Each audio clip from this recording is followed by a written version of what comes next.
안녕하십니까. 행복한 아침 이재웅입니다. 안녕하세요. 장예인입니다. 네, 새로운 한 주가 시작된 월요일 짚고 넘어갈 뉴스부터 알아보도록 하겠습니다. 3살짜리 아이가 숨졌습니다. 온 몸이 멍투성이었고 빗자루와 주먹으로 맞아 숨졌습니다. 때린 사람은 그 아이의 엄마였습니다. 이 엄마는 원룸텔에서 아이와 함께 살고 있었는데 말을 듣지 않아서 이 아이를 때렸다, 이렇게 얘기한 20대 미혼모 엄마였습니다. 구속영장이 발부됐는데 어떤 상황인지 미루어 짐작을 하겠습니다만 그 어떤 이유로도 용서받을 수 없는 짓을 저지르고야 말았습니다. 한일 군사보호협정, 정보보호협정, 지소미아 이제 종료 시점이 이번 주 토요일 23일 자정이죠. 근데 한일 간의 이견, 한미 간의 이견으로 접점을 찾지 못하고 있습니다. 우리 정부의 지소미아 종료 결정 방침 이후에 양국 국방장관 대화 처음인데 미국과는 이달 중순에 예정된 연합 공중훈련 연기에 전격 합의했다, 이런 소식이죠. 건강보험이 얼마 내고 계십니까? 내년 1월부터 이게 오릅니다. 직장인의 경우에 3,653원, 지역 가입자의 경우에 2,800원 오른다, 이런 얘기고요. 직장인인의 건강보험료 월 평균이 11만 6,018원, 지역 가입자 가구당 8만 9,867원으로 올라간다, 이런 얘기입니다. 통계에 따르면 우리 국민은 내는 보험료에 비해서 급여비에 있어서 1.17배의 혜택을 보는 것으로 나타났다, 이렇게 보도가 되어 있습니다. 네, 이번엔 날씨 소식 전해드리도록 하겠습니다. 지난 주말 중국과 몽골에서 발생한 황사가 북서풍을 타고 서쪽 지역에 유입될 가능성이 있겠습니다. 때문에 충남과 전북 지역의 미세먼지 농도가 높아질 가능성이 있겠는데요. 다만 찬바람이 워낙 강하게 불면서 이 미세먼지는 오후 시간 대부분 흩어지겠습니다. 비 예보도 나와 있죠. 서울, 경기도와 강원 북부에는 간밤에 비가 내렸는데요. 오늘 새벽에 대부분 그치겠지만 산발적으로 빗방울 떨어지는 곳 있겠습니다. 또 오늘 전국 대부분 지역 대체로 흐린 가운데 충북과 전라도, 경상도, 강원도에는 오전까지 비가 오겠습니다. 뿐만 아니라 경기 남부와 충청 내륙, 충남 서해안을 중심으로는 눈이 오는 곳도 있겠습니다. 강원 산지에는 바람이 매우 강하게 불겠고요. 그 밖의 지역에서도 오늘 찬바람 강하게 불겠습니다. 이로 인해 항공기 운항에 차질이 발생할 수 있으니까요. 항공기 운항 정보도 미리미리 확인하시는 게 좋겠습니다. 낮 기온 보겠습니다. 오늘 한낮 기온, 최고 기온은 4도에서 16도 선으로 어제보다 많이 떨어집니다. 비가 그친 이후에 북서쪽에서 찬 공기가 내려오면서 기온이 큰 폭으로 떨어지겠고요. 바람이 강하게 불면서 체감 온도는 더 떨어지겠습니다. 건강관리에 각별히 유의하셔야겠습니다. 오늘 출근할 때 보니까 서울도 바람 불고 더 추워졌더라고요. 내일은 서울이 영하 4도까지 떨어진다고 그러는데 방한 옷 꼭 입고 나가셔야 되겠습니다. 오늘 월요일입니다. 행복한 아침 지금 시작합니다.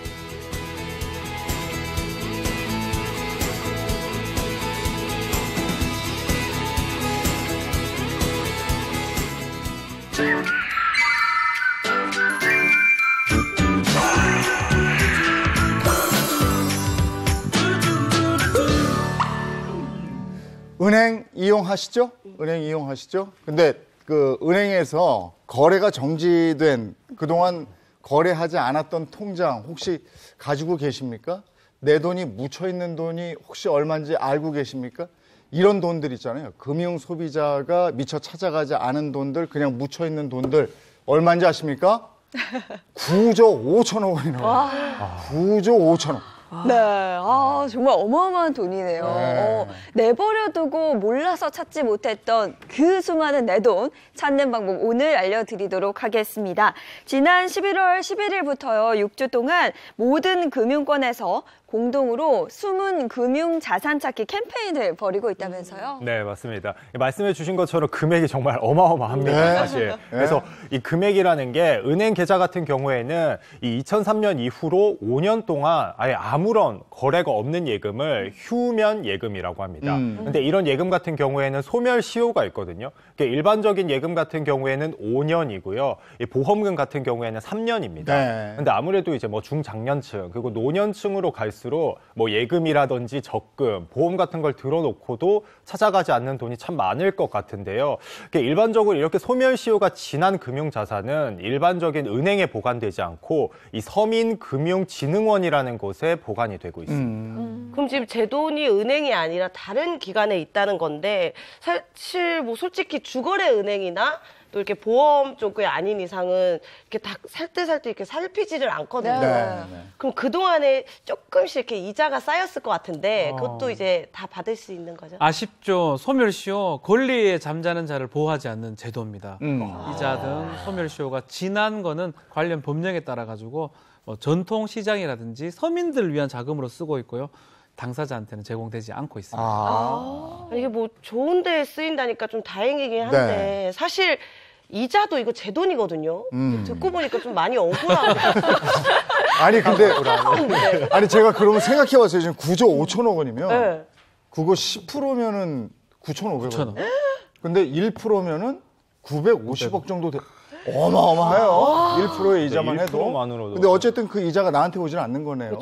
네. 예. 더 늦기 전에 그러니까 내 거 권리 확인을 해야죠. 예. 그래서 인터넷 후기를 한번 보니까 이렇게 확인을 해보니까 40만 원 정도 찾으신 분도 계시더라고요. 근데 이게 진짜 절대 적은 금액이 아니거든요. 그럼. 이게 분명 내 돈인데 이제 사람들 입장에서 이렇게 공돈을 얻은 것 같은 느낌이다 이런 생각이 드는데 일반적인 뭐 예금이나 적금도 그렇지만 사실 제일 억울한 거는 보험금일 것 같아요. 제 생각에는. 맞아요. 그래서 청구하지 못해서 내가 아직 찾아가지 못한 금액들이 굉장히 많을 것 같거든요. 억울하신 경우 당하실 수 있기 때문에 빨리 찾아가셔야겠습니다. 그래야 되겠어. 지금 관리가 안 돼서 잠자는 계좌가 무려 2억 개나 된다고 합니다. 분명히 영상 보고 계시는 시청자분들의 계좌도 있을 수 있는데요. 구체적으로 살펴보면 돈으로 치면 방금 말씀드렸던 것처럼 이 휴면 예금이 총 9조 5천억 원입니다. 네. 나눠서 살펴보면 장기 미거래 금융재산이 무려 8조 3천억 원. 그리고 방금 김지환 기자님께서 억울하다고 말씀하셨던 보험금이 4조 1천억 원입니다. 그리고 휴면 금융재산은 1조 2천억 원인데요. 상품별로는 예금과 적금이 총 5조 원, 금권이 3천억 원, 신탁은 1천억 원입니다. 아니 지금 얘기 들어보면 더 되는데? 8조 3천억에 휴면 금융재산이 1조 2천억이니까 요게 9조 5천억 원이고요. 어머. 별도 보험금 4조 1천억이 또 있는 거예요. 와. 근데 지금부터 어마어마하네요. 어마어마해요. 정신을 바짝 차리셔야 돼요. 그래요? 지금부터 노트와 펜을 꺼내세요. 이 9조 5천억 안에 내 돈이 숨어 있다 이겁니다. 이것을 제가 찾는 방법을 지금부터 자세하게 알려드리도록 하겠습니다. 어르신 분들도 쉽게 따라하실 수가 있을 거예요. 시연을 통해서 알려주시겠다고요? 그쵸. 네. 알았어요. 준비 많이 하시죠. 제가 이제 3회 만에 이 방송 출연 3회 만에 자리 이동이 있습니다. 네.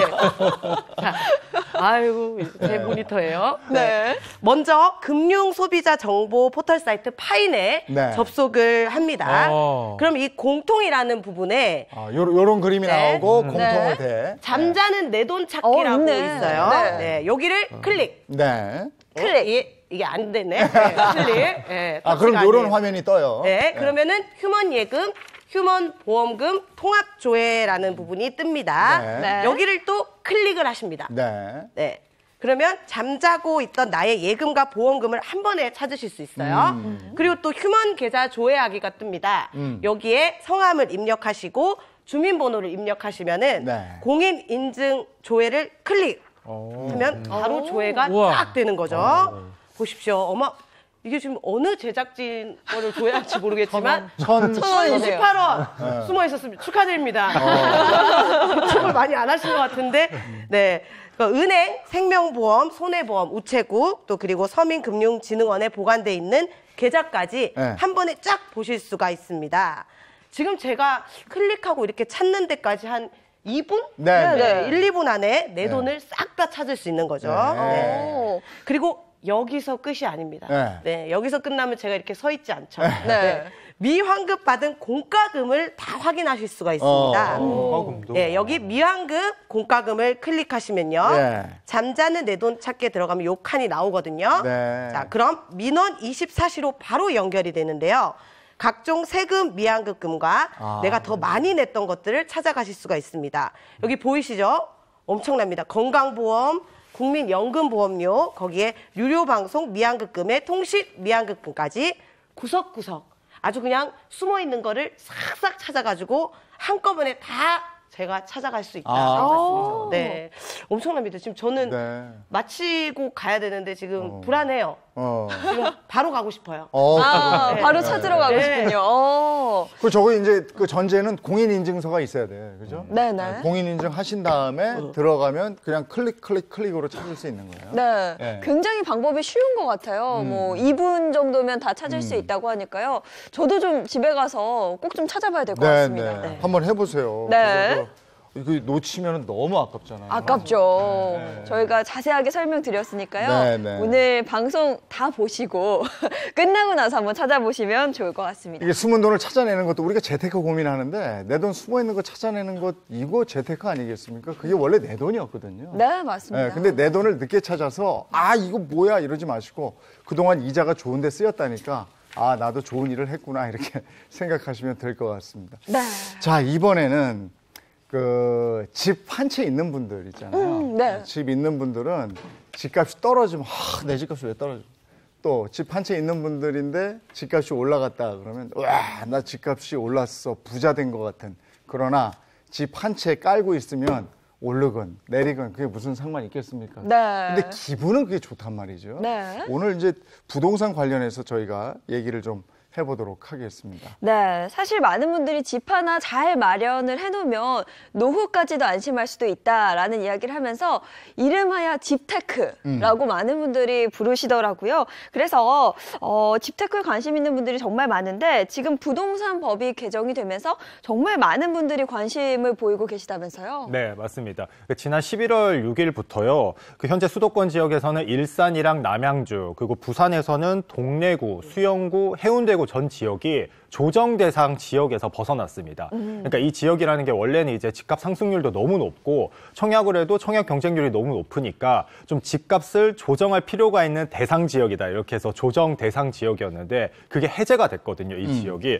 그러다 보니까 이제는 부동산 투자에 관심이 많은 분들이 이 관광 버스까지 타고 오셔서 집을 사고 있다고 합니다. 이거 무슨 풍선 효과 이러잖아요. 네. 여기 눌렀더니 일로 튀어오른 거 아니에요? 맞습니다. 네. 그러다 보니까 뭐 집값도 많이 뛰고 있는데요. 네. 현재 부산에 있는 한 신축 아파트의 가격은 1억 원이 넘게 올랐고요. 네. 또 한 아파트 조합원의 입주권은 프리미엄이 2억 정도 붙었다고 합니다. 그래서 지금 부산 집값 변동률이 나오고 있는데 네. 굉장히 많이 뛴 거를 보실 수가 있어요. 네. 세 개 지역이 많이 뛰었고 그리고 뭐 경기도 고양시의 집값도 저번 10월보다는 급격하게 뛰고 있는데요. 근데 저는 이제 궁금한 게 이렇게 조정 대상 지역이 해제가 되면 구체적으로 어떤 이익이 있는지 좀 궁금하더라고요. 네, 여러 가지 좀 이익이 있습니다. 대출 조건도 완화가 되고요. 특히 주택담보대출 비율이 70%가 되고 총 부채 상환 비율이 60% 예전보다 올라가게 됩니다. 비율이 높아지기 때문에 그만큼 대출에 유리할 수가 있고요. 또 분양권 양도 관련해서도 일반 과세가 적용되기 때문에 그만큼 또 혜택이 되고 1가구 1주택 비과세 요건도 2년 이게 실거주 조건이 완화되기 때문에 혜택이 됩니다. 특히 가장 좀 중요한 부분 중에 청약 통장 가입 기간이 원래는 2년인데 완화가 되면 6개월만 돼도 분양을 받을 수가 있습니다. 그러니까 지금 말씀하셨지만 일산 이런 이제 분양가 상한제 적용받지 않는 지역들, 과천도 그렇고 요즘에도 흑석동이 그렇대요. 네. 뭐 반포 옆이라고 동작. 옆반포라고 그런대나. 뭐. 그래서 거기가 또 그렇게 오른다는데 이건 아까도 잠깐 말씀드렸는데 여기를 누르니까 풍선이 이쪽에 훅 튀어 올라 버렸단 말이죠. 근데 이게 좀 근데 분양 얘기하셨잖아요. 맞아요. 이게 그 로또 분양 얘기도 나온단 말이에요. 아파트 청약 당첨을 네. 그냥 복권 당첨이라고 네. 나온다고 그러더라고요. 그 정도로 좀 힘든데 사실 저도 하나 슬쩍 들어놓은 게 있는데. 청약 통장이 있다 이거죠? 네, 어디라고 그랬어요? 어디 무슨 투기하신다는 아니, 그건 말씀이죠? 아니고. 청약하신다는 왜 청약 통장이 있다고 다 되는 거야? 조심스럽게 말씀을 하셔서. 투기할 금액도 없습니다, 여러분. 네. 아까 어느 지역이라고? 네, 일산, 남양주, 그리고 부산에서는 동래구, 수영구, 해운대구. 못 외우니까 문자로 보내요. 네. 근데 많은 분들이 그러니까 요즘에는 복권 당첨 이런 얘기 해요. 예, 맞아요. 청약 아파트를 당첨되면 이건 복권이나 마찬가지다 이렇게 얘기를 많이 하는데 그 이유가 일단은 분양 초기에는 시세가 인근의 지역에 있는 것들보다 훨씬 저렴해요. 그런데 이 아파트를 이제 분양받아서 가지고 있게 되면 이제 신축 아파트고 하다 보니까 시세가 점점 올라가겠죠. 그래서 다들 청약 통장을 가지고 계시면서 이 청약 분양에 굉장히 도전하시는 분들이 많은데 우선은 청약 통장에 가입한 지 2년이 돼야 1순위가 되고요. 그리고 6개월이면 2순위가 됩니다. 그리고 이 외에도 무주택자 여부, 그리고 다자녀 여부, 결혼 여부 여러 가지 상황들을 이제 고려해서 순위를 부여받게 되는데요. 이 순위에 부합해야 이 청약 아파트를 분양받을 수가 있습니다. 아니 편의 시설이 잘 돼 있거나 아니면은 뭐 그게 있어요. 누구나 이렇게 살고 싶어하는 곳이 있어요. 그러니까 그런 데가 올라가는 건 뭐 다 공통적인 거 아니겠어요? 그러니까 그런 곳에 분양가 상한제 적용을 받아서 여기가 아파트를 당첨을 받으면 바로 옆에 아파트가 뭐 몇 천만 원 하는데 요거를 그 반값에 분양을 받았다. 이건 뭐 로또 아니겠습니까? 네, 맞습니다. 근데 사실 그 말씀해 주신 것처럼 집테크라는 게 정말 합법적으로 저희처럼 이렇게 청약통장 들어서 이렇게 제가 잘 판단을 해서 이렇게 뭐 투자를 하는 거면 사실 아무런 문제가 없거든요. 자유민주주의 국가에서. 그리고 자금 출처만 좀 확실하다면 아무런 문제가 없는데 근데 요즘에는 일부 이제 불법 브로커라고 하죠. 그러니까 이 청약통장을 악용을 해서 사기 행위를 벌이는 분들이 계시거든요. 그러다 보니까 아파트를 판 사람 그리고 산 사람까지 모두 처벌을 받고 있어서 사회적인 문제가 되고 있습니다. 아니 청약 통장으로 어떻게 사기를 칠 수 있는지. 왜냐하면 통장은 본인의 명의잖아요. 이 통장으로 사기치는 게 가능한가요? 예, 맞습니다. 굉장히 많은 범죄 행위들이 있는데요. 이 청약으로 분양 아파트를 받기 위해서 이런 청약 통장을 불법 거래하는 경우도 있고요. 심지어는 위장 결혼, 위장 임신, 그리고 이런 일은 정말 있어서는 안 되는데 임신을 했다가 낙태를 하는 경우까지 심각한 범죄들이 있습니다. 야, 아파트 분양받으려고 그렇게까지 해요? 믿기지가 않는데요. 와, 아니 그냥 결혼도 힘든데 위장 결혼을 어떻게 그렇게 할 수가 있는지. 서류상으로 하는 말이에요. 그러니까요. 너무 궁금하다 진짜. 그러니까 사실 이 청약통장 같은 경우에는 집을 조금 더 싸게 사기 위해서 그리고 만들어진 제도라고 할 수 있는데 이런 불법 범죄 때문에 사실 착실하게 돈을 저금해서 정말 집이 필요하신 분들은 정작 당첨을 받지 못하는 일까지 생기고 있습니다. 맞습니다. 청약 통장 불법 거래 정말로 질이 안 좋은 범죄 중에 하나인데요.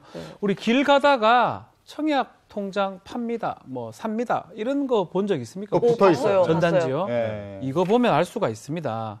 우리 영희 씨도 많이 봤죠? 많이 봤고 사실 저는 또 보면서도 이해가 안 가는 게 남의 명의로 된 통장인데 어떻게 그걸 또 사고 팔 수가 있나 이렇게 또 궁금증이 생기더라고요. 네, 그래서 한번 준비해봤습니다. 이 청약통장 불법 거래로 일어나는 극악스러운 범죄들인데요. 천천히 하나씩 보면서 제가 설명을 드리도록 하겠습니다.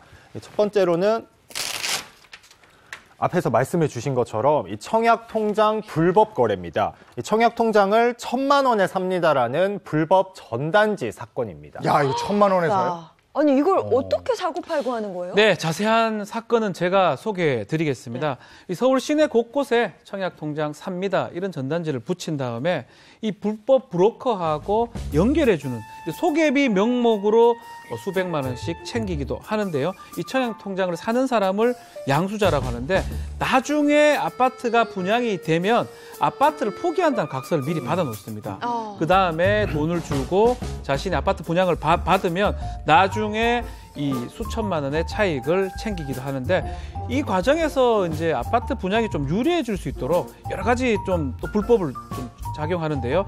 청약 부금이나 저축을 주택 청약 종합저축으로 전환시키기도 하고 통장 예치액을 1,000만 원 이상 또 추가 불입하기도 하고 또 청약통장 가입자가 세대주인 경우만 청약이 가능하기 때문에 주소도 위장으로 또 전입시키기도 하고 여러 가지 대담한 수법까지 동원하고 있다고 합니다. 그렇군요. 청약 통장이 있어야만 또 아파트를 분양받을 수 있기 때문에 이를 또 이용해서 불법으로 범죄를 저지르는 건데요. 그러면 브로커는 물론이고요. 청약 통장을 사고 파는 사람들 어떤 법적인 처벌을 받게 되나요? 예, 일단 주택법에 따라서 처벌을 받게 되는데요. 처벌 대상부터 청약 통장을 판 사람, 양도인이죠. 그리고 그 통장을 산 사람, 양수인이고, 그리고 이것을 알선한 사람, 그 알선을 광고한 사람까지 모두 다 처벌 대상입니다.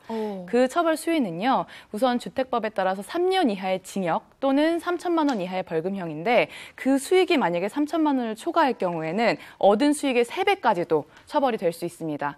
그리고 또 10년 동안 이런 청약에 대한 자격이 제한되고요. 그리고 또 그렇게 불법을 저질러서 얻은 아파트의 계약까지도 취소될 수 있습니다. 그러니까 서로 간에 욕심이 맞아 떨어진 거네요. 네. 청약 통장을 가지고 있던 사람은 내가 청약하면 당첨이 될 수 있으니까 그 통장을 돈을 받고 팔아요. 하는 거죠. 근데 내가 이 아파트 자격은 안 되는데 저 아파트를 갖고 싶고 돈이 있는 사람이 그걸 사고. 근데 중간에 이걸 알선하는 브로커는 또 거기서 수수료를 드시고 뭐 이런 게 딱 맞아 떨어지는 이런 건데 이거 저 법적인 처벌을 받게 되는 부분이 아니겠습니까? 근데 저는 오늘따라 유독 궁금한 게 참 많은데 사실 어쨌든 이 청약 통장이 있는 사람의 명의로 아파트를 분양받아야 되니까 이렇게 포기각서를 받은 것 같은데 예를 들어서요. 이 막상 이제 청약 통장을 판 사람이 이제 분양되고 나서 모른 척하면은 이때 또 어떤 처벌이 가능할까요? 글쎄, 돈은 자기 게 아닌데 서류상으로는 그 정리가 된 거니까 네. 그런 부분은 또 이제 궁금하긴 하네요. 이것도 정말 반전의 반전이네요. 네. 우선 일단 처벌은 당연히 가능합니다. 아까 주택법상 청약 통장을 불법 거래하면 판 사람, 산 사람 모두 다 처벌된다고 말씀을 드렸지요. 근데 방금 김영희 씨가 말씀해 주신 사건이 실제로 있었습니다. 이 사건은 대법원까지 갔는데요. 세종특별자치시에 이제 청약 통장을 가지고 있는 사람이 B 씨입니다. B 씨가 계약금 2천만 원을 주고 그 분양을 받았어요. 근데 여기에 불법 브로커를 통해서 이거를 A 씨에게 6천만 원에 판 겁니다. 그럼 이제 나중에 이 아파트에 대한 소유권은 A 씨에게 넘겨야 되는데 이게 점점 가격이 오르는 거예요. 그러니까 B 씨도 이제 욕심이 나서 내가 청약 통장의 주인이고 원래 내가 이 아파트를 받아야 되는 거니까 나는 등기 못 해주겠다, 못 넘겨주겠다라고 이제 말을 바꾼 겁니다. 네. 그러니까 이게 집값이 좀 많이 뛰긴 뛴 것 같아요. 왜냐면 벌금 그 얼마 정도는 뭐 낼 수 있다, 뭐 이렇게 생각한 것 같은데 사실 저는 그 통장을 판 사람도 산 사람도 어느 누구 편도 잘 못 들겠거든요. 맞습니다. 그래서 청약 통장의 주인이었던 사람은 사실 주택법으로 기소돼서 200만 원의 벌금까지 받았는데요. 어쨌든 자기는 집을 못 주겠다고 나서고 있어요. 그러면 이 청약 통장을 산 사람은 가만히 있을 수가 없겠죠. 그래서 결국에 소송을 냈습니다. 내가 청약 통장을 거래했고 그게 뭐 불법이라 하더라도 나는 돈을 지급했으니 나에게 소유권 이전 등기를 넘겨달라라고 소송을 냈는데요. 법원에서는 이제 1심, 2심까지 이제 진행을 하고 대법원까지 갔는데 결국에는 소유권 이전 등기를 청약 통장의 주인이 산 사람한테 줘야 된다라는 판결을 내렸습니다. 산 사람한테 줘라? 네. 그러면 거래가 이루어진 거다? 그렇죠. 사적으로는 유효하다고 본 건데요. 이게 저희의 법감정하고는 좀 맞지 않을 수가 있어요. 근데 이제 재판부에서는 무작정 청약 통장을 산 사람의 편을 들어준 게 아니라 주택법에서 어떻게 정하고 있냐면 이렇게 불법적으로 거래한 사람은 10년까지 청약에 대한 기회를 제한할 수 있고 그리고 그렇게 해서 받은 아파트의 분양 계약은 취소할 수 있도록까지 되어 있는데 이것을 사적 거래까지 무조건 무효라고 볼 것은 아니다. 그러니까 이건 나중에 사후적으로 취소라든지 제한의 조치가 있을 수 있다라고 보아서 일단은 어쨌든 사적인 거래는 유효해서 청약 통장을 산 사람에게 소유권을 넘겨줘야 된다라고 판결한 것입니다. 그래요? 그렇군요. 이번 사건을 통해서 청약 통장을 팔고 사는 일이 절대 없어야 될 것 같아요. 네. 근데 저희가 앞에서 살펴본 사건은 다음 사건과 비교해서는 정말 일반적인 그냥 좀 어떻게 보면 흔할 수 있는 불법 청약 통장 거래 사건일 뿐이었습니다. 더 심한 것도 있어요? 바로 두 번째 사건으로 넘어가겠습니다. 네. 두 번째 사건은 대리 산모의 거짓 임신 진단서 사건입니다. 이건 또 뭐예요? 대리 산모의 심하네요. 거짓 네. 임신 진단 이거 뭐야 이거는? 단어 하나하나 참 경악스러운 네. 사건인데 일반적으로 청약에는 좀 특별 공급도 있어요. 그래서 신혼부부 특별 공급도 있고. 아, 점수 가지고 하는 거? 네, 점수 가지고 하는 거. 다자녀 특별 공급 청약도 있거든요. 보통 이렇게 당첨 확률이 좀 높잖아요. 이 두 가지를 악용한 사건이라고 보시면 될 것 같은데요. 사건은 제가 바로 소개해 드리도록 하겠습니다. 이 지난 7월입니다. 이 청약 통장 브로커 A씨는 인터넷을 통해서 신혼부부와 임신부를 모집했습니다. 그리고 신혼부부에게는 1,200만 원을 주고 청약 통장을 매수했는데요. 그 다음에 임신부에게는 100만 원 정도만 주고 신혼부부 아내의 신분증으로 임신 진단서를 발급받게 했습니다. 결국은 대리산모가 된 건데요. 결국 수도권의 한 신혼부부 특별공급 청약에 당첨까지 시켰습니다. 네. 그리고 이 브로커는 당첨된 아파트 분양권을 팔아서 프리미엄으로만 1억 5천만 원을 챙겼습니다. 아니, 소개하고 1억 5천만 원이요? 네. 그래서 이 수도권 아파트 청약 당첨자 가운데는요. 이 청약 당첨을 위해서 위장 결혼을 하거나 이렇게 대리산모를 통해 진단서를 받은 사례도 적발이 됐고 심지어 청약 당첨 직후에는 낙태한 사례까지. 아니, 너무 충격적인데요? 이게 진짜 말도 안 되는 일이 벌어진 건데 어쨌든 이게 억 단위가 나온단 말이에요. 네. 이렇게 해서 억 단위로 돈이 올라가 버리니까. 네. 그럼 나쁜 마음을 먹을 수도 있을 것 같다는 생각도 들어요. 그런데 그 신혼부부는 1,200만 원 때문에 범죄에 가담을 한 거잖아요. 근데 사실 너무 진짜 말이 안 나오는데 오늘 아침부터 이런 일들을 접하니까. 근데 이런 브로커들 때문에 정작 짐이 필요한 이 신혼부부들이 집을 못 구하고 또 나중에 돈을 더 벌어서 더 비싼 집으로 이사가는 상황들이 생기는 거잖아요. 아니, 근데 우리가 지금 혀를 내두르면서 야, 어떻게 이런 일이 하는데 만약에 신혼부부인데 절실하게 돈이 필요한 거야. 근데 누가 와가지고 당장 1,200만 원 줄게 이러면 또 혹할 수는 어떡하지? 하다가 그냥 갈 수도 있는 이런 분위기란 말이죠. 안타깝긴 하고 막 이거 말도 안 되는데 또 그런 상황이 그러니까 그런 상황 안 만들어야죠. 자, 이게 심각한 범죄가 될 수가 있습니다. 이 브로커는 당연히 뭐 불법 청약이라든지 주택 위반으로 처벌받는데 이런 신혼부부, 특히 거짓 임신 진단서까지 작성을 해서 제출해서 분양을 받았을 경우 가치주택법 처벌받습니다. 3년 이하의 징역 또는 3천만 원의 벌금인데요. 또 앞으로 당첨도 당연히 무효가 되고 자격도 제한이 되기 때문에 좀 주의를 해야 되고 경찰이 사실은 다 이런 걸 못하기 때문에 지방자치단체, 특히 지난 4월 달에 경기도에는 특별사법경찰관 제도가 있습니다. 그 안에서 부동산 수사팀이 있는데 이 부동산 수사팀이 뭐 공무원이긴 하지만 이 특별사법경찰 역할을 하면서 집중 지금 단속을 하고 있어요. 이 단속 결과 지금 포착을 하고 입건을 한 상황입니다. 근데 제가 또 궁금한 게 있습니다. 예를 들어서 이 분양권을 브로커에게 산 매수자가 이게 사실 이 신혼부부가 임신 진단서를 받고 뭐 등등 그 힘들었던 그 과정들을 전혀 모를 수도 있잖아요. 그런 경우에도 또 처벌을 받게 되는지도 궁금하고 사실 이 신혼부부는 또 아파트 분양을 받긴 받았는데 돈이 모자라서 또 입주가 안 되고 그래서 또 분양권을 샀다면 이건 또 어떻게 되는지도 좀 궁금하거든요. 그런 부분들이 좀 있는 것 같아요. 부동산 전매, 사는 것에 대해서 주의할 점은 어떤 게 있을까? 이런 게 좀 듣고 싶습니다. 일단 기본적으로는 분양권 전매에 대한 제한 기간이 있는지 확인을 하고 그 불법에 혹시 가담하는 것이 아닐지 이런 것에 대한 법적인 검토와 조언을 충분히 구해야 됩니다. 그리고 이제 그런 절차가 지나서는 일단 분양권을 전매하게 될 때 이것은 사실 부동산 같은 경우를 거래할 때는 등기부 등본을 띄워보면 소유자가 누군지 권리관계가 어떤지를 다 파악할 수가 있는데 분양권 상태에선 사실 등기부를 띄워볼 수가 없는 경우잖아요. 그렇기 때문에 분양사에 직접 등록을 해가지고 거기서 이제 증명서를 발급받아서 이 사람이 확실하게 분양 계약을 체결한 사람이다라는 걸 확인한 다음에 실제로 계약을 체결할 때도 신분증을 받아서 이제 이 사람이 정말 분양 계약자가 맞는지 여기까지 확인을 거친 다음에 계약을 체결하셔야 합니다. 어쨌든 이런 편법으로 막 법을 어겨가면서 막 분양받고 뭐 이건 말도 안 되는데 어떻게 따지고 보면요. 요 옆에 아파트가 평당 5천만 원인데 내가 요거 분양가 상한제 해가지고 요거 평당 2천에 나왔어. 자명하잖아요? 5천만 원 가는 거 바로? 그럼 막 별 편법을 다 쓰지 않을까. 이런 생각을 또 해보게 되고 이건 더 기가 막힙니까? 더 기가 막힙니다.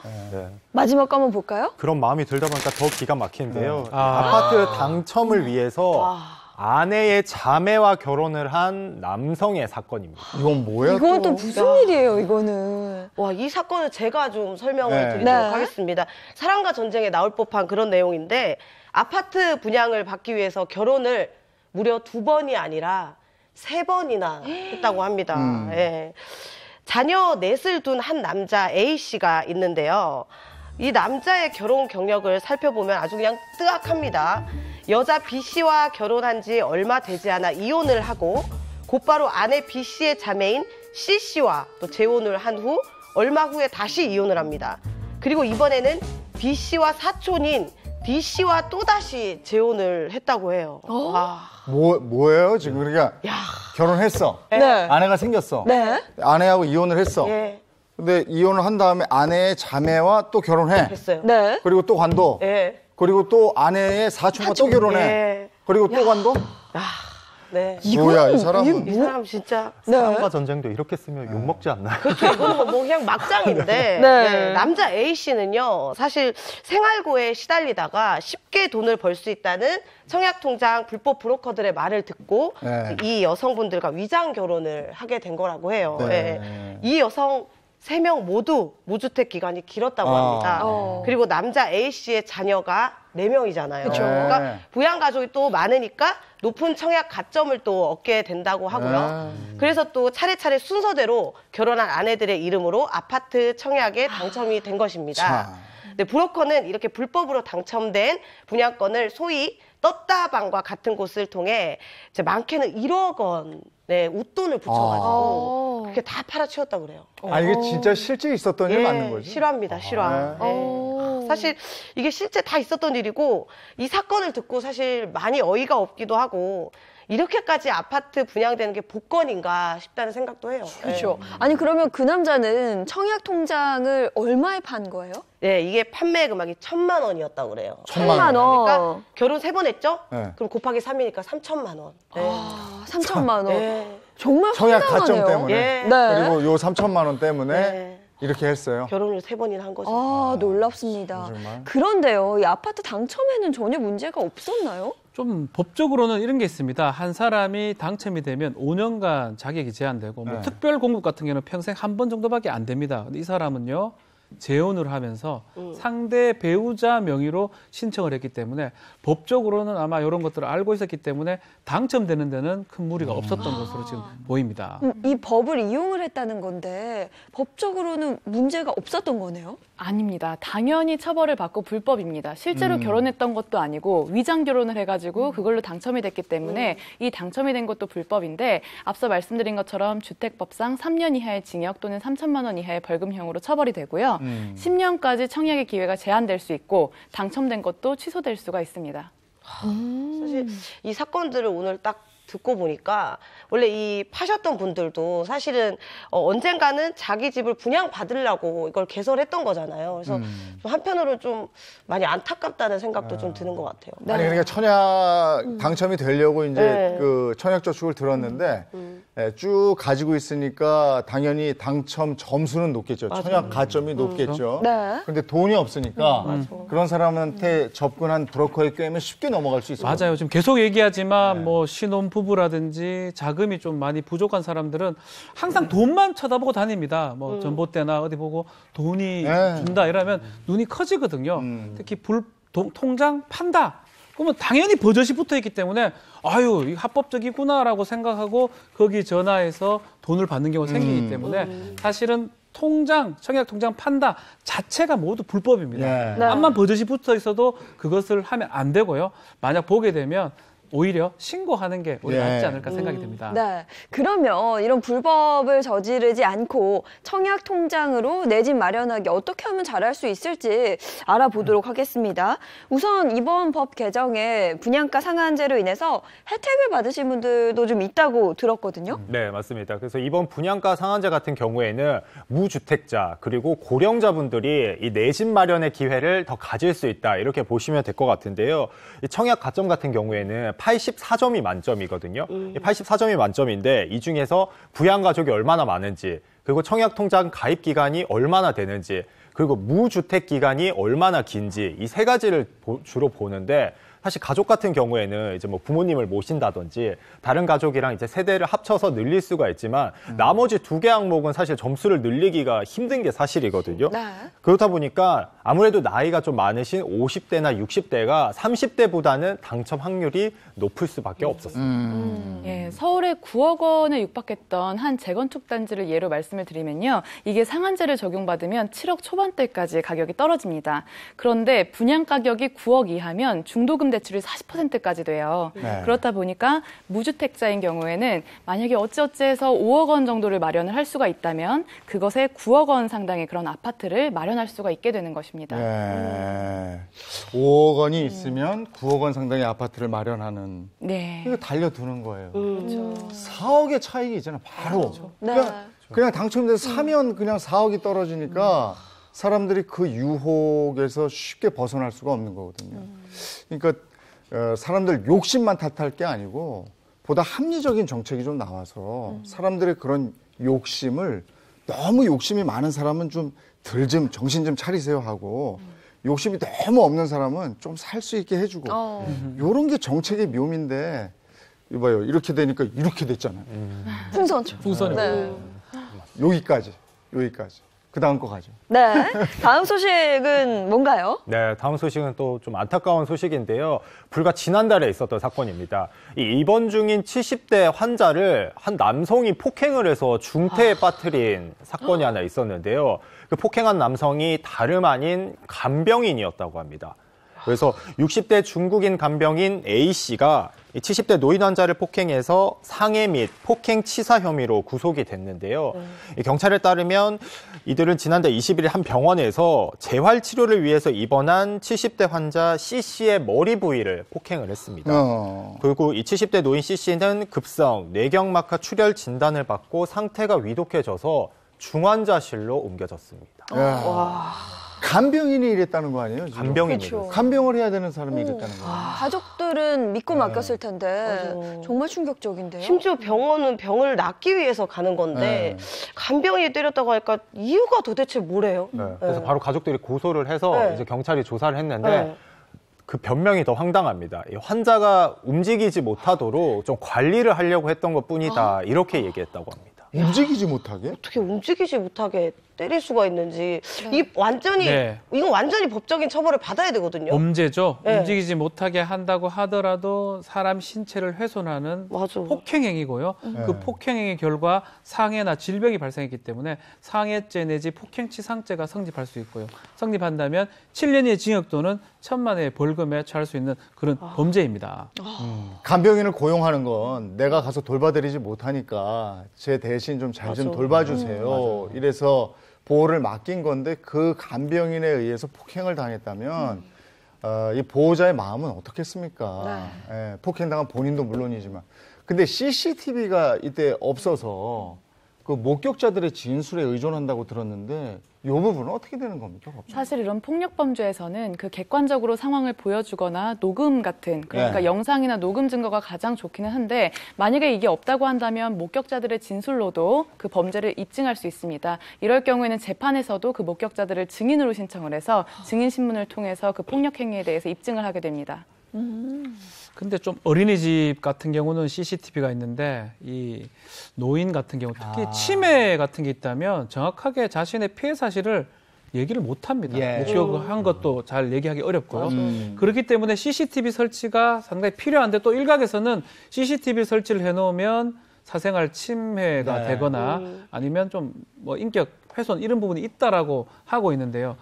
궁극적으로는 어린이집처럼 CCTV를 좀 설치해서 이런 어떤 범죄를 미리 예방하거나 또 범죄가 발생했으면 증거로 또 활용할 수 있는 게 필요하지 않겠나 이런 의견들이 많습니다.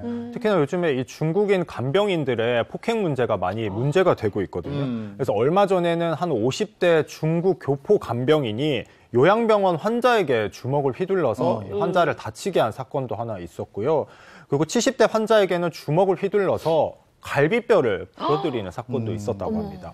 그래서 경찰 조사에서 왜 이렇게 폭행을 휘둘렀냐 이렇게 물으니까 담당 간병인이 외출을 해서 대신 기저귀를 갈아줬는데 갑자기 발길질을 해서 순간적으로 화가 나서 폭행했다. 이렇게 진술했다고 합니다. 듣는 저도 정말 화가 납니다. 사실 물론 누군가를 간병한다는 일을 고되다는 건 다 알고 있어요. 그렇다고 해서 폭행을 저지르는 건 엄연한 범죄거든요. 정말 직업의식, 전문성이 반드시 필요할 것 같습니다. 그러니까 아무나 하는 일이 아니잖아요. 맞아요. 네. 사명감도 있어야 되고 내가 이분을 좀 남에게 도움을 좀 줘야 되겠다. 이런 분들이 하는 일인데 거기서 이런 일이 생겼단 말이죠. 네. 근데 내가 돌봐드리지 못하니까 간병인을 나는 구해야 돼. 근데 저도 이제 저희 어머니 아버지 병원에 입원하셨을 때 보면 병원에다가 얘기를 하고 아니면 또 옆에 간병인 분이 잘하세요. 그러면은 언제 퇴원하세요? 이렇게 하려고 하고 막 이랬단 말이에요. 근데 그게 시스템이 그러면 어떻게 돼 있습니까? 지금 간병인을 맞이하는 시스템. 근데 말씀해 주신 것처럼 시스템이 제대로 되어 있지 않아서 재용 임신님께서 해주신 경우로 거의 연결되는 경우가 많습니다. 그래서 보통은 이제 병원이랑 연결된 이제 간병인 업체한테 요청을 해서 간병인이 오거나 아니면 말씀해 주신 것처럼 뭐 원무과라든지 아니면 근처 병실을 돌면서 지금 계신 간병인한테 혹시 좀 소개를 해주실 수 있냐 네네. 아니면 해줄 수 있냐 이렇게 요청하는 경우가 많다고 합니다. 그럼 중국인 간병인들은 거의 이제 소개로 다 이루어진다는 건가요? 일이? 네, 맞습니다. 왜냐하면 최근에 앞에서 말씀해 주신 것처럼 이 노인 환자를 병간호하는 일이 정말 쉽지가 않거든요. 네. 그러다 보니까 이제 한국인 간병인은 거의 사실 찾아보기가 많이 힘들어졌다고 합니다. 그래서 최근에는 중국인 교포 간병인들이 이 간병인 중에서는 90%를 차지할 만큼 그 숫자가 많이 늘고 있다고 합니다. 그러면 일단 병원이 중간에 있는 거잖아요. 소개를 해줬으니까 병원을 통해서 그 간병인의 정보라든지 전문성 등을 확인할 수 있는 방법은 없나요? 예, 모르시는 분들이 많을 텐데 간병인 자격증이 있습니다. 사실 앞서 이제 우리가 얘기했었던 폭력 범죄라든지 이런 것들은 개인적인 인성의 문제지 뭐 자격증이 능사는 아닐 거예요. 하지만 환자의 입장에서는 좀 더 전문적인 케어를 받고 그리고 또 안심하자는 차원에서 자격증을 확인해 보시는 것이 아주 중요한데요. 이 간병인 자격증은 여성인력개발센터나 아니면 간병인 센터 등에서 이제 교육을 이수를 하고 그 다음에 자격증을 주게 됩니다. 그런데 중국인 동포처럼 이제 우리말을 잘할 수 있고 통역 없이, 그러니까 우리말을 잘할 수 있는 분들도 지원을 할 수가 있고요. 1차는 필기시험에 합격한 후에 6시간 동안 원격 교육을 받으면 간병인 자격증을 취득할 수 있게 됩니다. 근데 특히 이제 중국 동포 간병인들 같은 경우는 좀 더 세분화돼야 될 것 같고 체계적인 교육이 좀 필요할 것 같아요. 사실 뭐 통역 없이 대화는 된다고 해도 또 한국어 교육이라든지 또 이렇게 그 의료적인 전문 지식 같은 거 있잖아요. 그것도 교육이 좀 필요하지 않을까요? 한국말은 뭐 잘하죠. 잘하지만 한국말을 읽는 거하고 또 그 문화가 다르다기 때문에 그래서 표현하거나 이해하는 게 달라질 수 있습니다. 특히 언어적 측면에서 좀 다른 측면이 있기 때문에 결국은 간병인 교육도 중요하지만 문화가 다른 뭐 중국인 동포에 대한 간병인 교육은 좀 다른 식으로 또 접근해야 되지 않을까. 간병인 교육에 대해서 의료 체계라든지 교육 체계에 대해서 조금 더 심각하게 고려를 해봐야 될 시점이다 이렇게 보입니다. 예, 그리고 또 간병인들의 그런 근무 환경이 약간 열악할 수 있다 보니까 지속적으로 인성이라든지 건강 상태에 대해서도 체크를 해서 결국에는 그래야 우리 환자분들, 노인분들께서 더 많은 케어를 받으실 수가 있게 되는 것이니까요. 그런 관리도 필요하겠습니다. 그리고 보호자들도요, 간병인이 있으니까 이러고 간병인한테만 맡겨놓으시면 안 되고 계속 전화해서 확인하셔야 돼요. 그러니까 무관심하면 내가 함부로 해도 되겠다 이런 생각을 사실 사람이니까 해요. 그러니까 계속 관심을 가지고 있다, 내가 보고 있다, 이래야 함부로 하지 못합니다. 그리고 병원에 입원을 계시면 이게 만약에 요양병원이나 요양원이었다. 그럼 이게 어디냐에 따라서 또 달라진단 말이죠. 맞습니다. 제대로 되고 있냐 이거죠. 네, 그래서 말씀해 주신 것처럼 뭐 간병인도 중요하지만 요양병원이 얼마나 체계적으로 환자를 케어하고 있는지 살펴보시는 게 중요한데요. 근데 얼마 전에는 이 요양병원에서 환자들에게 제공하는 식사라든지 이 시설 같은 거를 제대로 갖춰놓지 않아서 피해를 보는 사례도 있었는데요. 방금 지금 보시고 있는 영상처럼 경기도에 있는 요양원인데 이 정체불명의 음식을 믹서기에 갈아서 식판에 저렇게 담고 있습니다. 아침 식사라고는 하지만 그냥 죽, 콩나물국, 자그마한 김치가 전부인데요. 한눈에 보기에도 부실한데 저 식사 한 끼 식대가 3,000원이었다고 합니다. 3,000원이었는데 저 정도로 부실했던 겁니다. 와, 어머. 아니 저걸 지금 보면 죽이라고 이제 만드는 건데 음식 남아있는 걸 믹서기에 갈아가지고 한번 끓여서 주는 거잖아요. 그리고 저 반찬 보세요. 저게 지금 너무 충격적인데요. 와, 저거 먹으면 진짜 환자분들 잘 드셔야 되는데 아니 저래가지고 잔반 처리하듯이 저러면 어떡하냔 말이야. 네. 아플 때일수록 이렇게 잘 먹어야 되는데. 네, 그렇죠. 오히려 더 병을 얻어올 것 같아요, 저는. 네. 내 가족이 혹은 내 부모가 저런 식사를 하고 있다라는 걸 들으면 정말 충격적일 것 같거든요. 근데 이런 경우 병원 자체가 처벌을 받을 수가 있나요?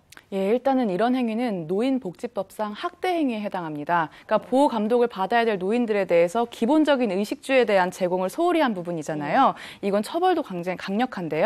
5년 이하의 징역 또는 5천만 원 이하의 벌금형으로 처벌될 수가 있습니다. 정말 그 노인분들의 모습은 나중에 이제 우리가 될 모습이잖아요. 저는 이런 범죄 행위들을 보면 개인적으로 가장 많이 속이 상합니다. 네. 아니 아까 우리 그 식판 봤잖아요. 네네. 그 요양보호사가 한 얘기가 있거든요. 그거 한번 듣고 올게요. 남은 국에다가 찬밥덩어리 넣고 그거를 끓여서 믹서에다 갈아서 죽이라고 줍니다. 반찬 같은 거 조금씩 주는데 그것도 떨어지면 안 넣습니다. 남은 밥에다가 남은 국에다가 찬밥덩어리 넣고 갈아서 그냥 끓여서 줍니다. 네. 반찬도 떨어지면 그냥 안 준다고 안 준다고. 하고. 네. 정말 충격적이네요. 네, 그래서 뭐 저렇게 음식이라든지 시설이 부실한 경우도 있는데 심지어 이런 사건도 있었습니다. 이 치매를 앓는 80대 할머니가 이 병원 차량에 방치됐다가 숨지는 사건도 있었습니다. 네? 아니 어떻게 또 환자를 병원 차에다가 내버려뒀어요? 네. 방치를 했어요? 방치를 차 안에서 하루 동안 혼자 계셨던 건데요. 네. 이 치매를 앓고 있던 할머니가 이제 원래 있던 요양병원의 직원들이 파업을 하게 되면서 이제 다른 병원으로 이송이 된 상황이었어요. 근데 중간에 이제 할머니가 승합차에 남아 있었던 걸 아무도 모르고 있다가 다음 날이 돼서야 저 승합차에 있다는 걸 알아차린 겁니다. 근데 결국 승합차 맨 뒷자리에 의식이 없는 상태로 발견됐는데 결국 숨지셨다고 합니다. 저 할머니 유가족 얘기 한번 들어볼게요. 어제 오셨는데 우리가 찾지 못하고 오늘 찾았다. 그렇게 얘기해서 요양병원 측은 보호사도 함께 탑승을 했고 환자마다 이름표까지도 다 붙였는데 이 중간에 다른 할머니들이 좀 다른 요양병원으로 이송이 되면서 좀 이렇게 혼선이 있었던 것 같다 이렇게 진술을 했다고 하는데요. 하지만 뭐 절대 있어서도 안 되고 처벌을 받아야 할 사안인 것 같습니다. 이거 어떤 처벌 받아요? 네, 어린이들에게 대해서 저렇게 했을 때 보호 차량에서 처벌받습니다. 마찬가지로 관계자나 이 병원 같은 경우는 업무상 과실치사의 책임을 질 것으로 지금 보이고 이거 말고도 민사상 책임도 좀 중하게 좀 져야 되지 않을까 이렇게 보입니다. 네. 이에 대해서 오수진 변호사는 또 어떻게 생각하세요? 예, 마찬가지로 노인 학대에 해당할 수 있는 부분이기 때문에 제가 아까 말씀드렸던 노인복지법에 따른 5년 이하의 징역 또는 5천만 원 이하의 벌금형으로도 처벌이 가능할 수 있습니다. 네. 참 이게 뭐 어떻게 이런 사건이 있을 수 있나 싶을 정도로 충격적이다라는 생각밖에 들지 않습니다. 요양병원도 등급 같은 게 다 있죠? 예, 그럼요. 꼼꼼하게 따져보셔야 되는데 1등급부터 5등급까지 있습니다. 그런데 이제 1등급이 좋은 것이고요. 그래서 4등급이나 5등급은 피하시는 것이 좋습니다. 그 외에도 이제 여러 가지 조건들을 확인하셔야 되는데 먼저 보유한 인력이나 장비가 전문적인지 예를 들면 뭐 투석이 필요한 환자분의 경우에는 그런 시설이 잘 되어 있는지를 반드시 확인하셔야 되고요. 그리고 보통은 우리가 모시기 편한 장소를 모시려고 하는데 그게 아니라 환자 위주로 화장실이라든지 샤워실, 휴게실의 시설은 이제 쾌적하고 좋은지 이런 것들을 잘 빠짐없이 체크를 하셔야 되고요. 그리고 앞서도 말씀드렸지만 간병인의 역할이 참으로 중요합니다. 그래서 최소한 4명에서 7명당 1명의 간병인은 반드시 계셔야 되고 그 간병인이 친절하고 환자분들하고 소통하는 데 어려움이 없으신지 그거는 직접 가셔서 한번 확인을 해보시는 게 좋습니다. 네, 정말. 그리고 하나 우리가 더 덧붙여서 얘기할 게 이런 데서는 사고 나고 이러면요. 화재 사고 나고 이러면 큰일 나죠. 굉장히 곤란해져요. 그러니까 그런 대피 시설 같은 게 잘 돼 있는지 이런 것도 확인하셔야 돼요. 네, 맞습니다. 내 가족이 병원에 갈 수도 있고요. 내가 몸이 아파서 병원에 갈 수도 있는 만큼 모두의 문제라고 생각을 하고 사회적인 제도 마련도 잘 갖춰줘야 할 것 같습니다.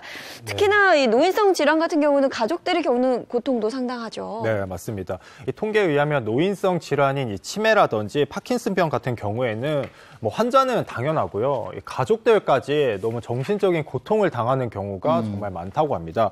그래서 치매 노인 보호자 3명 중에 1명은 최근 1년간 극단적인 선택을 생각하거나 심지어 시도해 본 적이 있다. 이렇게까지 얘기를 했는데요. 지난 연말에는 간병을 하던 60대 아들이 80대 노모를 폭행해서 숨지게 한 사건까지 있었습니다. 그래서 왜 그랬냐 이렇게 물었더니 이 대변을 보신 것 같아서 옷을 갈아입히려고 했는데 어머니가 안 갈아입어서 이렇게 폭행을 하게 됐다. 이렇게 진술을 하기도 했는데요. 또 심지어 10년 동안 치매 부인을 돌보던 70대 남편이 자신도 치매에 걸린 것 같자 스스로 목숨을 끊은 일도 있었습니다. 네. 아유, 이게 정말 괴롭고 슬픈 일입니다. 네. 이게 정말 옷 안 갈아입으세요. 근데 몇 번을 그랬는데 이러면 그게 되풀이되면 불끈하긴 하는데 근데 아이가 됐다고 생각을 하셔야 되는 거거든요. 네. 예, 그러니까 이게 참 이제 각 개개인의 집안의 문제만이 아니에요. 이게 사회적인 문제예요. 점점 나이 든 분들이 많으시잖아요. 네, 정말 큰 문제입니다, 이제는. 네, 그냥 다시는 저런 일이 일어나지 않았으면 좋겠다고 생각이 드네요. 네. 네. 근데 또 이런 일도 하나 있었는데요. 계속 좀 슬픈 사건이 계속 나오는데 네. 영상으로 한번 준비를 해봤는데요. 영상 보시면서 바로 설명을 좀 드리도록 하겠습니다. 이 경찰 4명이 한 여성을 체포해서 저렇게 엘리베이터에 탑승하는데요. 이 여성이 술에 취해서 비틀거리자 부축해서 일으켜 세우는 모습도 볼 수가 있습니다. 이 화면 속의 여성 51살 김모 씨는 불을 지르고 노모를 폭행하려 한다는 여동생의 신고를 받고 경찰에 체포되었는데요. 저렇게 휴지에 불을 붙여서 노모가 누워있는 침대 밑으로 던지고 화면에 방금 보셨던 몽둥이로 노모의 얼굴을 누르기까지 했습니다. 네. 이 사건도 인터뷰가 준비되어 있는데요. 인터뷰 한번 보시죠. 여보를 하면 밤마다 너의 지경을 갔다. 빨리 가면 여가 있었던 거야.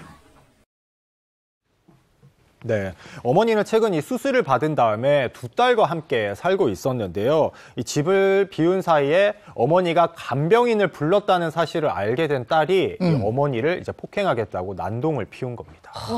정말 이해할 수 없는 게 오히려 간병인을 도와서 같이 이렇게 간병을 해야 되는 거 아닌가요? 네. 근데 이제 경찰이 조사를 해보니까 자신도 모르는 사이에 간병인을 고용한 거에 화가 나서 그렇게 했다고 진술했다고. 동의 없이. 그건 뭐지?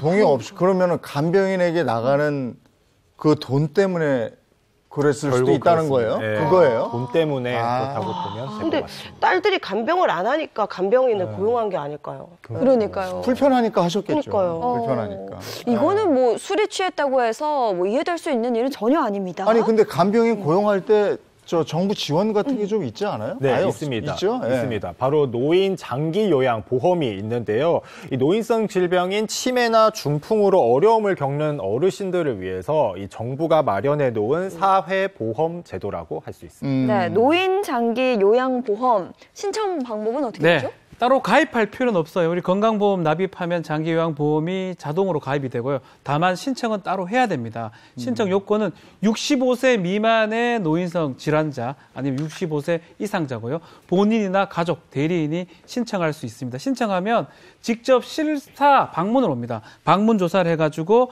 1에서 5등급까지 신체 능력을 파악한 다음에 등급 판정해서 결정을 내리게 됩니다.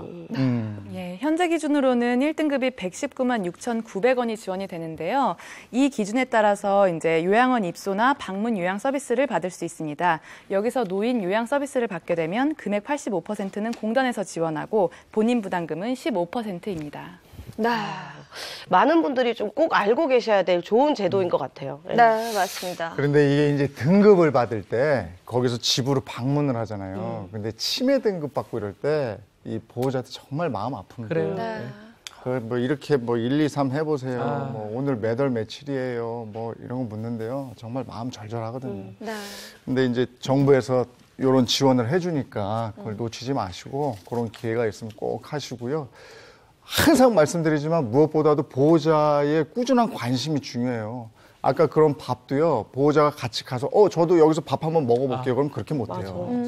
근데 그냥 한 번 안 가면 네. 저렇게 합니다. 그러니까 꼭 관심 가지시기 바랍니다. 네. 자, 이번에는 이제 차차차로 갈 텐데, 여기까지 도움 말씀 고맙습니다. 감사합니다. 네. 자, 이번에는 자동차 관련해서 알아보도록 하겠습니다. 네, 오늘 저희가 날씨 소식 전해드리면서 오늘 역시도 서쪽 지역을 중심으로 미세먼지 농도가 높을 수도 있다라는 말씀 드렸었죠. 미세먼지는 이제 사계절 우리에게 큰 문제로 떠오르고 있습니다. 환경도 지키고 연비도 아낄 수 있는 특별한 방법이 있다고 하는데 영상 함께 보시겠습니다.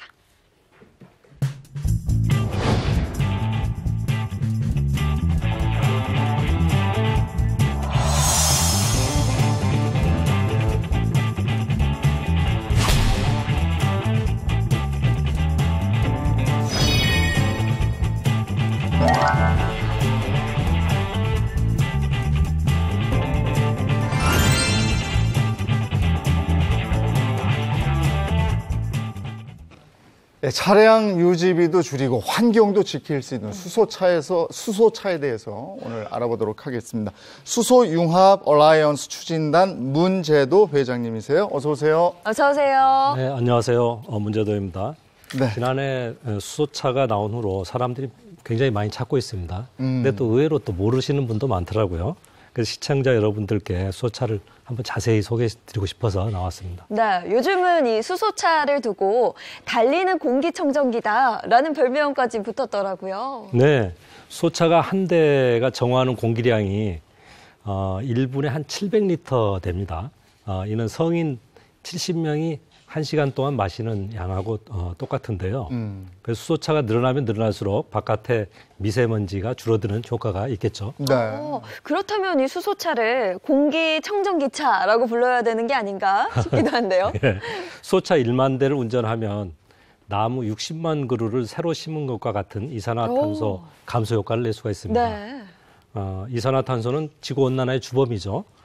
그런데 수소를 우리가 풍력이나 태양과 같은 이 재생에너지를 활용해서 생산을 하게 되고요. 그렇게 되면은 수소차를 이용하면 이용할수록 이산화탄소를 감소하는 효과가 또 있게 됩니다. 수소차가 그럼 움직이면 환경도 살리고 미세먼지를 저감할 수 있다. 그 원리는 어떻게 되는 겁니까? 네, 수소차는 수소하고 산소를 결합해서 만들어진 전기로 운전하게 되는데요. 이때 외부의 공기를 정화하는 역할을 합니다.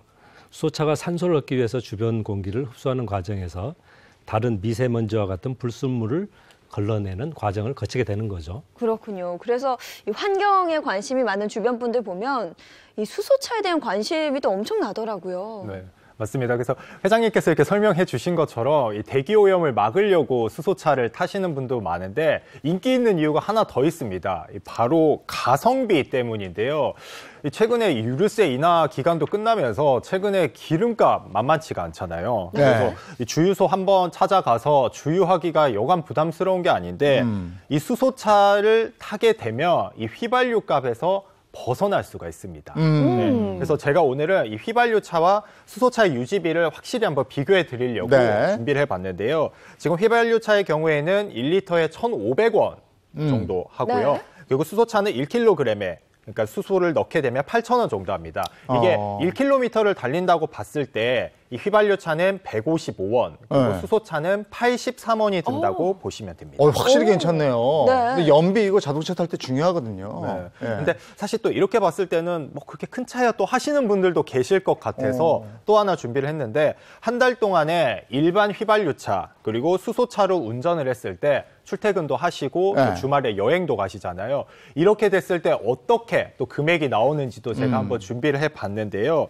이 휘발유차를 왕복으로 20km, 그러니까 월화수목금 5일을 가고 한 달에 20일 동안 주행한다고 가정을 하고 그리고 주말에는 자동차로 여행을 간다고 했을 때 왕복 600km를 달린다 이렇게 제가 가정을 한번 해봤는데요. 네. 이 자동차 같은 경우에는 한 달 유지비가 총 15만 5천 원입니다. 네. 그런데 수소차로 이 방금과 같은 똑같은 거리, 뭐 출퇴근 거리라든지 주말에 여행을 다녀왔을 때는 유지비가 총 8만 3천 원 정도, 그러니까 거의 절반이 나온다. 저렴하네요, 확실히. 그리고 수소차는 또 주유소를 그렇게 자주 들어갈 필요가 없다 이런 얘기 하던데. 네, 맞습니다. 네. 처음에는 그게 좀 약점으로 꼽혔었어요. 너무 이렇게 충전하면 오래 못 달리는 거 아니냐 이렇게 했는데 요즘에는 한 번 충전을 하면 600에서 800km까지 달리실 수가 있습니다. 근데 사실 이렇게 얘기하니까 좀 어느 정도 거리인지 이렇게 체감상 안 오시잖아요. 이게 서울에서 부산까지 그것도 편도가 아니라 왕복으로 다녀올 수 있는 거리로 보시면 됩니다. 와, 서울에서 부산 왕복한다고요? 한 번 하면? 한 번 충전하면 그러니까 서울, 부산 왕복 가능합니다. 근데 기름을 가득 넣어도 그렇게 잘 안 되는데 저거는 그게 가능하네요. 네, 그렇죠. 맞습니다. 저도 출장 다닐 때 자주 해봤는데 저는 그렇게 고속도로 휴게소에서 기름 넣는 게 번거롭더라고요, 항상. 네. 그런 불편도 좀 줄일 수 있는 거고요. 네, 맞습니다. 그래서 평소 이렇게 600에서 800km 장거리 매번 가시는 분들은 네. 많이 없으시잖아요. 한 번 충전해 놓으면 오래 탈 수 있다 이렇게 보시면 될 것 같습니다. 네.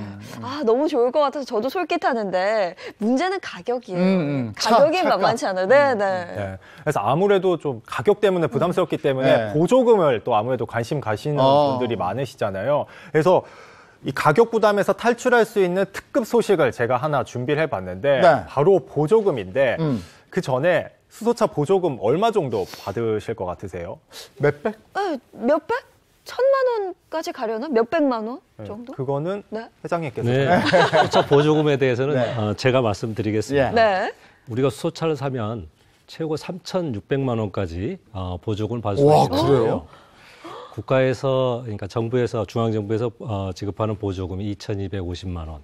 그리고 지방자치단체별로 이 보조금을 1,000만 원에서 한 1,350만 원까지 추가로 지급하게 됩니다. 그래서 전체 차값의 한 반 정도를 보조금으로 지급받게 되는데요. 지금 나와 있는 친환경 자동차 중에서 가장 많은 보조금이 지급되고 있는 것이 수소차입니다. 그럼 이거 어떻게 받으면 돼요? 네. 복잡하지 않아요? 받는 거? 그렇지 않습니다. 네. 수소차 사실 때 여기저기 가실 필요가 없고요.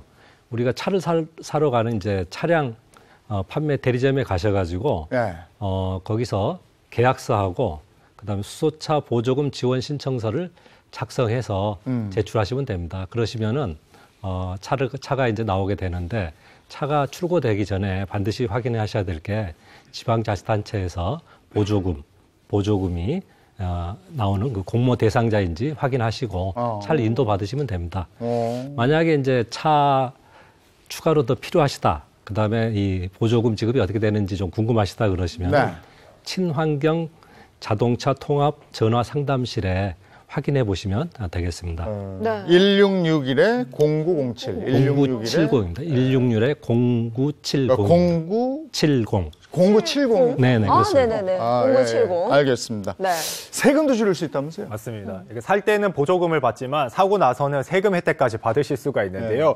우선 개별 소비세에서는 최대 400만 원까지 할인을 받으실 수가 있고 교육세는 120만 원, 그리고 취득세는 최대 140만 원까지의 감면을 받을 수가 있습니다. 그리고 자동차세 같은 경우에는 연 13만 원으로 딱 규정이 돼 있어요. 정해져 있어서 다른 자동차 대비 저렴하다 이렇게 보시면 되고요.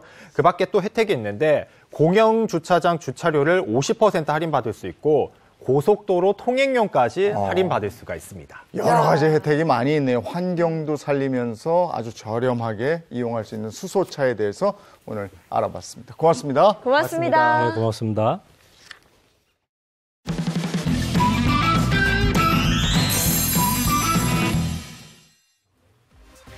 지난 15일 동아일보와 채널A는 내년 동아일보 창간 100주년을 앞두고 주요 현안을 논의하기 위한 제1회 동아뉴 센테니얼 포럼을 개최했습니다. 제조업의 미래를 이끄는 혁신금융이라는 주제로 열린 이번 포럼에는 은성수 금융위원장, 정세균 전 국회의장을 비롯해 정부, 금융회사, 중소제조기업 관계자들이 대거 참석했습니다. 오늘 쌀쌀한데 바람까지 불어서 체감온도는 더 떨어지거든요. 두툼하게 입고 나가시고요. 저희 내일 수원에서 야외에서 방송할 거예요.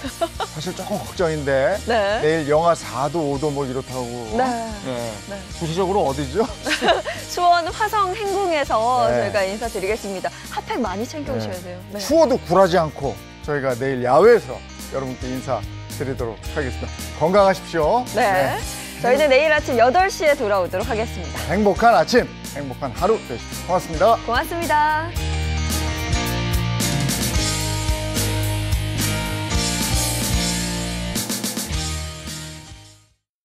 채널 A